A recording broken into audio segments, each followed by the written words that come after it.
सन्मान्य सदस्य संजय भेंडे सरांनी या ठिकाणी अकोल्यातील वर्धा जिल्ह्यातल्या 100 कोटाच्या महिला हॉस्पिटलला कधीपर्यंत सुरू करणार आणि त्याच्यासाठी असणाऱ्या निधीची तरतूद काय करणार, मॅनपॉवर उत्तर ऐका सगळ्या गोष्टींच्या बद्दलची त्यांनी मागणी केलेली आहे। याच्यापूर्वी सुद्धा 2013ला याला 24 जून 2013ला याच्यामध्ये प्रसादजी त्यांना उत्तर ऐकायला द्या जरा त्या मागच्या 24 जून 2013ला या संपूर्ण 100 कोटच्या महिला रुग्णालयासाठी वर्धा जिल्ह्यासाठी मान्यता झाली आणि पहिल्या टप्प्यातलं G+2च्या कामकाजाला सुरू झालं, त्यासाठी पैशाची तरतूद झाली।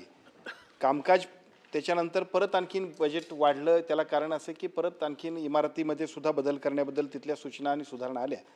त्याच्यानंतर एक मीटिंग सन्माननीय गृहराज्यमंत्री पंकज भोईर साहेबांनी सुद्धा घेतली होती आणि त्या 10/9/2025च्या बैठकीमध्ये सुद्धा जो नवीन 18 कोटी 64 लाखाचा आराखडा आहे तो सादर करण्यासाठी आपण सूचना दिल्या होत्या। त्याचा प्रस्ताव आलेला आहे, त्याला तात्काळ मान्यता देण्याबद्दलचा कारवाई आम्ही करतोय। 2-3 प्रश्न सन्मान्य संजय भेंडे सरांनी केले होते, त्यातला पहिला मुद्दा असा आहे की हे कधीपर्यंत पूर्ण करणार। दुसरा, त्याच्याबरोबर मला आपल्याला एवढंच सांगायचं आहे, हे पूर्ण करण्यासाठी एका बाजूला मॅनपॉवरची मान्यता आहे, म्हणजे बऱ्याच वेळा असं होते की मनुष्यबळाची मान्यता नसते, तर मनुष्यबळाची मान्यता आहे। 40 बेड आत्ता चालू करू शकतोय आपण आणि उरलेल्या सगळ्या निधीसाठी सुद्धा पैशाची तरतूद आपण करू शकतोय।